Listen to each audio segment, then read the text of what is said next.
Hi hello ನಮಸ್ಕಾರ ಸ್ನೇಹಿತರೆ.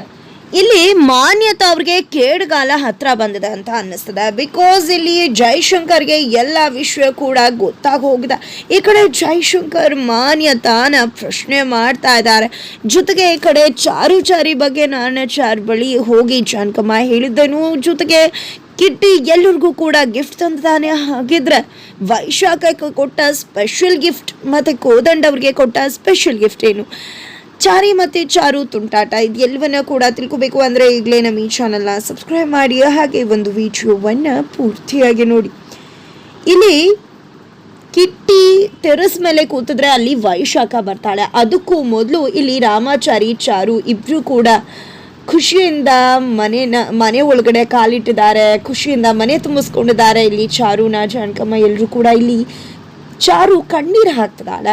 ಚಾರು ಕಣ್ಣೀರು ಹಾಕೋದನ್ನ ನೋಡಿ ಏನಮ್ಮ ಈಗ ತಾನೇ ಬಂದು ಆಲ್ರೆಡಿ ಕಣ್ಣೀರು ಹಾಕ್ತಿದೆಯಲ್ಲ, ಯಾಕೆ ಏನು ಅಂತ ಅಜ್ಜಿ ಮತ್ತು ಜಾನಕಿ ಅಮ್ಮ ಕೇಳ್ತಾ ಇದ್ರೆ ಈ ಕಡೆ ಚಾರು, ನಾನೇ ಮನೆಗೆ ಯಾವಾಗ ಬಂದು ಆಲ್ರೆಡಿ ನಾನೇ ಮನೆ ಮಗಳಾಗ್ಬಿಟ್ಟೆ.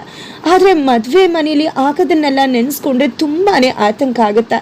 ಕೃಷ್ಣ ಇಲ್ಲದೆ ಇದ್ದಿದ್ರೆ ಖಂಡಿತ ನಮ್ಮ ಮದುವೆನೇ ಆಗ್ತಾ ಇರಲಿಲ್ಲ ಅಂತ ಹೇಳ್ತಿದ್ರೆ, ಏನಿದು ಇಷ್ಟು ಭಯ ಪಡ್ತೀರಾ ನೀವು? ನಿಮಗೂ ಹೆದರಿಕೆ ಆಗತ್ತಾ ಅಂತ ರಾಮಾಚಾರಿ ಕೇಳ್ತಿದ್ದಾನೆ. ಹೌದು, ಹೆದರಿಕೆ ಆಗದೆ ಇರತ್ತಾ? ನನ್ಗೆ ಏನು ಬೇಕಿದ್ರು ಬಿಟ್ಟು ಬದುಕ್ತೀನಿ, ಆದರೆ ನಿನ್ನ ಮತ್ತೆ ಈ ಮನೆಯವ್ರನ್ನ ಬಿಟ್ಟು ಬದುಕೋ ಶಕ್ತಿ ನನಗಿಲ್ಲ. ಈ ಮನೆಗೆ ಮತ್ತೆ ವಾಪಸ್ ಬಂದಿದ್ದೀನಿ ಅನ್ನೋ ಖುಷಿ ಸಂಭ್ರಮ ಆಗ್ತದ ನನಗೆ ಅಂತ ಚಾರು ಕಣ್ಣೀರು ಹಾಕ್ತಿದ್ರೆ, ಈ ಕಡೆ ಜಾನಕಿಯವರು ಎಲ್ಲೋ ಹುಟ್ಟು ಎಲ್ಲೋ ಬೆಳೆದು ಮದುವೆ ಆಗಿ ಬಂದ ಮಾತ್ರಕ್ಕೆ ಇಡೀ ಮನೆಯವ್ರನ್ನ ತನ್ನೋರು ಅಂತ ಅಂದ್ಕೊಂಡು ಇಷ್ಟು ಪ್ರೀತಿ ಮಾಡ್ತಿದ್ಯಲ್ಲಮ್ಮ, ನಿಜವಾಗ್ಲೂ ನೀನು ಈ ಮನೆ ಮಗಳೇ ಅಂತ ಜಾನಕಿಯವರು ಹೇಳ್ತಿದ್ದಾರೆ. ನಂತರ ಹಳಬೇಡಮ್ಮ ಅಂದಾಗ ಅದು ಆನಂದ ಬಾಷ್ಪ ಜಾನಕಿ ಅಂತ ಅಜ್ಜಿ ಕೂಡ ಹೇಳ್ತಾರೆ. ನಂತರ ಕಿಟ್ಟಿ ಟೆರೇಸ್ ಮೇಲಿದ್ರೆ ಅಲ್ಲಿ ವೈಶಾಖ ಹೋಗ್ತಾಳೆ. ಕಿಟ್ಟಿ ಅಂತಿದ್ದಾಗ ಈ ಕಡೆ ಕೃಷ್ಣ ಅಂತಿದ್ದಾಗ, ನನ್ನ ಕೃಷ್ಣ ಅಂತ ಅನ್ಬೇಡ, ನಾನು ಒಳ್ಳೆಯವ್ರ ಪಾಲ್ಗೆ ನನ್ನ ಪ್ರೀತಿಸೋರ್ ಪಾಲ್ಗೆ ಮಾತ್ರ ಕೃಷ್ಣ, ನಿನ್ನ ಪಾಲ್ಗೆ ಯಾವತ್ತಿದ್ರು ಕೂಡ ಕಿಟ್ಟಿನೇ ಅಂತಿದ್ರೆ ನೀನು ತಪ್ಪು ತಿಳ್ಕೊಂಡಿದ್ಯಾ ಕಿಟ್ಟಿ ಅಂತ ವೈಶಾಖ ಮಾತನಾಡೋಕೆ ಮುಂದಾಗ್ತಿದ್ರೆ, ಏನು ಹೌದು ತಪ್ಪು ತಿಳ್ಕೊಂಡಿದ್ದೆ, ಆಗ ನನ್ಗೆ ಏನಾಗಿತ್ತು ಏನು, ನಿನ್ನ ನಂಬಿಟ್ಟಿದ್ದೆ, ಆದರೆ ಈಗ ನಂಬೋ ಕೆಲಸ ಮಾಡುವುದಿಲ್ಲ. ನಿನಗೆ ಆ ಮಾನ್ಯತೆಗೆ ಇಬ್ರಿಗೂ ಕೂಡ ಕಾಲ ಮುಗ್ದಾಗಿದೆ. ಇಷ್ಟು ದಿನ ನೀನು ಆಟ ಆಡಿಸ್ತಿದ್ದೆ, ಇನ್ನೇನೇ ಇದ್ರು ನಾನು ಆಟ ಆಡಿಸ್ತೀನಿ, ನೀನು ಆಡ್ತೀಯ ಅಷ್ಟೇ. ಏನು ಅನ್ಕೊಂಬಿಟ್ಟಿದ್ದೆ ನೀನು ಅನ್ಕೊಂಡಾಗೆ ಎಲ್ಲ ಹಾಗೆ ಹೀಗೆ ಅಂತ ಅಲ್ವಾ? ಆದರೆ ಏನಾಯಿತು ಇವತ್ತು? ನಾನು ಏನೂ ಹೇಳಿಲ್ಲ, ಯಾಕೊತ್ತಾ? ಇವತ್ತಾನೇ ನನ್ನ ಅಣ್ಣ ಅದಕ್ಕೆ ಈ ಮನೆಗೆ ಬಂದಿದ್ದಾರೆ ಮದುವೆ ಆಗಿ. ಇವತ್ತು ಯಾವ ಸೀನು ಕ್ರಿಯೇಟ್ ಆಗೋದು ಬೇಡ ಅಂತ ಮೌನವಾಗಿದ್ದಾನೆ. ಆದರೆ ನಿನ್ನ ಮುಖವಾಡ ಬಯಲಾಗೋದಂತೂ ಶತಸಿದ್ಧ. ಜೊತೆಗೆ ನಿನಗೆ 3 ಬಿ ಇದಲ್ಲ, ಒಂದು 3 ಬಿಟ್ಟು ನಡ್ಕೊಳ್ಳೋದು, ಇಲ್ಲ ಅಂದರೆ ಬಕೆಟ್ ಹಿಡಿಯೋದು ಬಿಟ್ಟಿ ದುಡ್ಗೋಸ್ಕರ, ಇಲ್ಲ ಅಂದರೆ ವೀಕ್ನೆಸ್ ತಿಳ್ಕೊಂಡು ಮಿಕ್ಕಿದ ಅವ್ರ ಜೊತೆ ಬೇರೆಯವ್ರನ್ನ ಬ್ಲ್ಯಾಕ್ ಮೇಲ್ ಮಾಡೋದು. ಇದೇ ಅಲ್ವಾ ನೀನು ಗೊತ್ತಿರೋದು? ಆದರೆ ಇನ್ನೇನೇ ಇದ್ರೂ ಕೂಡ ನೀನು ಆಟ ವರ್ಕೌಟ್ ಆಗೋದಿಲ್ಲ. ಇನ್ನು ನಾನು ಆಡಿಸ್ತೀನಿ, ನೋಡ್ತಾರೋ ನೀನು ಮತ್ತು ನಿನ್ನಿಂದ ಇರೋ ಮಾನ್ಯತಾ ಇಬ್ಬರು ಕೂಡ ತಕದಿಮಿತ ಅಂತ ಕುಣಿತಾ ಇರಬೇಕು ಅಂತ ಹೇಳಿ ಎಚ್ಚರಿಕೆ ಕೊಟ್ಟು ಕಿಟ್ಟಿ ಅಲ್ಲಿಂದ ಹೋಗ್ತಾನೆ.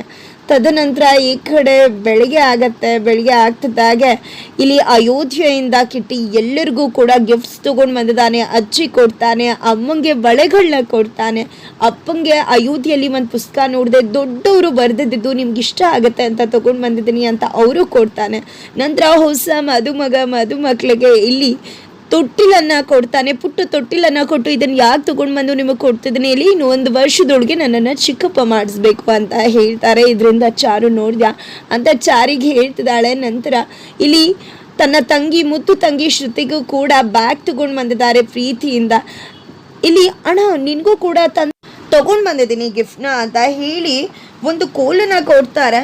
ನಿನಗೆ ಬೇರೆ ತರೋಣ ಅಂತಿದ್ದೆ, ಆದರೆ ನಿನಗೆ ಇದು ತುಂಬಾ ಅವಶ್ಯಕ, ಅದಕ್ಕೋಸ್ಕರ ಈ ಕೋಲ್ ಕೊಡ್ತಾ ಇದ್ದೀನಿ, ತುಂಬ ಹುಷಾರಾಗಿಟ್ಕೋ. ಇತ್ತೀಚಿನ ದಿನಗಳಂತೂ ಇದು ನಿನಗೆ ಬೇಕೇ ಬೇಕು ಅಂತಿದ್ದಾರೆ. ಇದು ಎಲ್ಲವೂ ಕೂಡ ತುಂಬ ಕನ್ಫ್ಯೂಷನ್ ಆಗ್ತಿದೆ ಕೋದಂಡ್ ಅವ್ರಿಗೆ.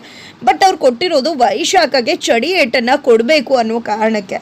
ತದನಂತರ ಅದಕ್ಕೆ ನಿಮಗೆ ಕೊಡೋದನ್ನೇ ಮರ್ತ್ಬಿಟ್ನಲ್ಲ, ನಿಮಗೂ ಗಿಫ್ಟ್ ತೊಗೊಂಡು ಬಂದಿದ್ದೀನಿ ಅಂತ ಹೇಳಿ ಒಂದು ಬಾಟಲ್ನ ತೋರಿಸ್ತಾನೆ. ಏನಪ್ಪ ಇದು ಅಂತ ಅಂದ್ಕೊಂಡ್ರೆ, ಇದು ತೈಲ, ಅದಕ್ಕೆ ತುಂಬ ಪೆಟ್ಟಾದಾಗ ನೋವಾದಾಗ ಹಾಕ್ಕೊಳ್ಳೋದು. ಇದು ನಿಮಗೆ ತುಂಬ ಉಪಯೋಗ ಆಗುತ್ತೆ ಈ ದಿನಗಳಲ್ಲಿ, ಅದಕ್ಕೋಸ್ಕರ ತೊಗೊಂಡು ಬಂದಿದ್ದೀನಿ ಅಂತ ಹೇಳಿ ಅದನ್ನು ಕೂಡ ಕೊಡ್ತಾರೆ. ಇದರಿಂದಾಗಿ ಫುಲ್ ಕೆಂಡಾಮಂಡಲ ಆಗ್ಬಿಡ್ತಾಳೆ ವೈಶಾಖ. ಬಟ್ ಏನು ಮಾಡೋಕ್ಕಾಗತ್ತೆ? ನಂತರ ಇಲ್ಲಿ ಕೋದಂಡ್ ಅವ್ರಿಗೆ ಕಾಲ್ ಬರುತ್ತೆ. ಕಾಲ್ ಬರ್ತಿದ್ದಾಗೆ ಸರಿ ಆಯಿತು ಬರ್ತೀನಿ ಅಂತಾರೆ. ನಂತರ ಅಪ್ಪಾಜಿ ಇವತ್ತು ಒಂದು ದೇವಸ್ಥಾನದಲ್ಲಿ ಕೆಲಸ ಇದೆ, ಆ ಪೂಜೆಗೆ ರಾಮಾಚಾರಿ ಹೋಗಬೇಕಿತ್ತು, ಪಾಪ ಹೊಸ ಮದುಮಕ್ಕಳು, ಅದಕ್ಕೋಸ್ಕರ ನಾನೇ ಹೋಗಿ ಬರ್ತೀನಿ ಅಂತ ಹೊರಡ್ತಾರೆ. ನಂತರ ವೈಶಾಖ ಕೂಡ ಹೋಗೋಕೆ ನೋಡ್ತಿದ್ದಾಗೆ ಹಾಗೆ ಸ್ಕಿಡ್ಡಾಗಿ ಬೀಳ್ತಾರೆ.